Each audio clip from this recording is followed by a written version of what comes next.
فرنسا اللي في المباراة النهائية برضو ظهرت بمستوى متواضع. فرنسا 70 دقيقة الأولانيين أو مش 70 دقيقة لغاية ضربة الجزاء مش موجودين، لكن هو اوتاميندي يعني ايه فاهم، لقوا مسلمين وخلاص. ليه يا جماعة تعالوا العبوا معانا؟ لا لسه نخش في وعمل ضربة جزاء من لا شيء، لو شتت الموضوع خلص قبل الهدف. حتى هم فرنسا مستسلمين جوه الملعب، اتفرج ما بيضغطوش ما بيعملوش أي حاجة. فهم رجعوا في المباراة مش هقول بالصدفة بس يعني فاعل يعني متآمر. اوتاميندي في اثنين متآمرين في منتخب ولا تألق امبابي وقدراته الفائقة اللي هي تخلي اي حد اللي هو في اخر تلت ساعة كان في شوية يعني خطورة نسبية من فرنسا. اكيد كان في خطورة فعلا في اخر تلت ساعة برضو بعد ما دخلوا في المباراة وهي 2-0 خلاص ما فيش حاجة. لكن ضربة الجزاء رجعت فانت عندك فرصة ومبابي وسجل الهدف الثاني بعدها مباشرة، وده طبعا برضو توفيق كبير جدا. وعايز اقول لك ان هدف مبابي الثاني هدف رائع طبعا مفيش اي مشكلة، بس يتصد مع احترام يتصد. وده انا حتى لما بلاقي نفسي مثلا بشكل حكم بسمع راي الناس المتخصصه يعني لا يتصد.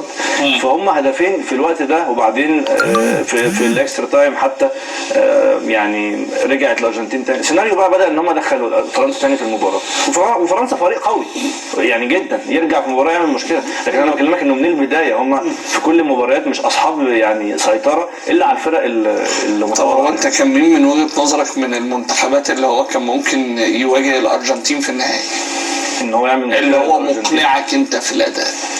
يعني هو الارجنتين بالشكل ده هو افضل اداء اجمالا يعني اجمالا، لان البرازيل زي ما قلنا ادائها كان برضو فردي وكل واحد بيعمل اللي هو عايزه. البرتغال نفس الكلام. مين يعني مثلا مين فريق مهيأ ان هو فرنسا فريق قوي جدا بس ما طلعش منه احسن حاجه. البرتغال فريق قوي جدا ما طلعش منه احسن حاجه. البرازيل فريق قوي جدا ما طلعش منه احسن حاجه. الثلاث فرق دول احسن من الارجنتين على الورق بكتير ولكن الفرق ان دول لعبوا فردي وفكاكين، لكن الارجنتين لعبت بالروح وبالدم وباضافه ميسي طبعا الغير طبيعيه.